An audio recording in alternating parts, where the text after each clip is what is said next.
자, 두 번째 썰 주제 보여주시죠. 자, 두 번째 주제 바로 보겠습니다. 이랬다가 저랬다가 왔다 갔다 나갔다가 너 도망가 장난하라. 자, 이랬다가 저랬다가 윤석열의 경우로 좀 잡아봤습니다. 뒤에가 사실 더 중요한데 가사 세댔다. 네. 어쨌든 윤 후보가 왔다 갔다 한다란 얘기라면 또 어떤 논란이 또 벌어졌나 봐요. 네, 뭐 혹시 도리도리가 생각이 날 수도 있죠. 자, 도리도리는 이미 본인이 계속 고치고 있다, 노력하고 있다라고 밝혔기 때문에 자, 도리도리가 아니라 어떤 정책적인 입장에 좀 선회를 좀 얘기를 해보려고 하는 겁니다. 지금 국민의힘 같은 경우에는 대장동 의혹에 대해서 대통령의 입장 표명을 계속 촉구해왔어요. 윤석열 캠프에서도 계속 주장을 해왔습니다. 특검과 동시에 지난 5일이었습니다. 윤석열 캠프의 이상일 공보실장 이렇게 얘기를 했었죠. 자, 문 대통령이 계속 침묵하고 있는 거는 철저한 진상규명과 단죄를 원하는 국민에 대한 배신이다. 책임을 방기하고 있는 거다라고 강력하게 성토를 하면서 자, 빨리 대통령은 검찰과 경찰의 서역 없는 수사를 지시하라. 물론 특검도 도입하라 이렇게 요구를 했었었죠. 그러니까 어제 문 대통령이 신속하고 철저하게 수사하라면서 정말 구체적인 처음으로 공식적인 입장을 내놨습니다.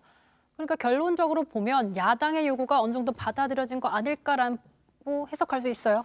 그렇습니다. 그렇습니다. 말씀하신 것처럼 어제 문재인 대통령이 신속하게 철저하게 수사하라고 얘기를 했었죠. 자, 그러자 윤 후보 곧바로 자신의 입장을 올렸습니다. 환영의 입장을 올렸었죠. 어제 자, 대통령의 수사 지시가 늦은 감이 있지만 뭐 다행이다, 당연하다라고 얘기를 했어요. 어제. 자, 그런데 오늘입니다. 오늘 윤 후보가 자, 대통령이 시시콜콜하게 수사 지시를 하는 게 과연 옳은가, 바람직한가라고 180도 다른 입장을 또 내놨습니다. 아, 이래서 이랬다가 저랬다가라고 키워드 꼽아 오신 거군요. 바로 그렇죠. 자, 정리하면 입장 촉구를 했는데 그래서 청와대가 입장을 또 냈더니 환영한다 하고 나서 하룻밤 만에 다시 생각하니까 이건 좀 문제가 있는 것 같아라면서 또 비판을 제기했다.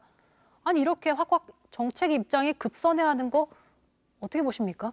뭐 그러니까 이제 지금 분석을 해볼 수 있는 게 자, 어제 같은 경우에는 야당의 요구가 어느 정도 반영이 됐다. 그러다 보니까 일단 환영 입장을 냈는데 뭐 밤사이에 좀 곰곰이 생각을 해보니 이게 좀 따져봐야 될 부분들이 있다라고 판단이 됐다라고 볼 수 있는 거죠. 예를 들어 자, 이번 기회에 검찰이 꼭 대통령이 지시를 해야만 그때부터 빨리 수사를 하는 이런 관행들 또는 아예 대통령이나 청와대가 특정 사건에 대해서 수사를 지시하는 이런 관행들에 대해서는 문제가 있다. 이렇게 한번 짚어주고 가는 게 당내 다른 후보들과도 좀 차별화되는 시도가 이렇게 분석을 한 걸로 보입니다. 자, 그렇다면은 아까 보셨죠?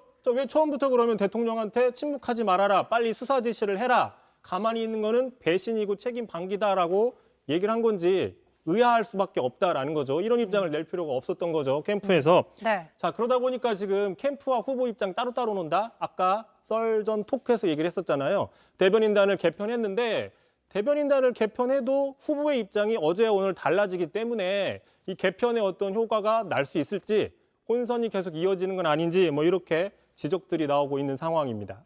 그래도 이제 대대적으로 뭐 개편을 했다고 하니까 또 개편된 건 좀 지켜봐야 또 성과가 나올 수 있으니 또 썰기 주제가 있는지 좀 찾아보시고요.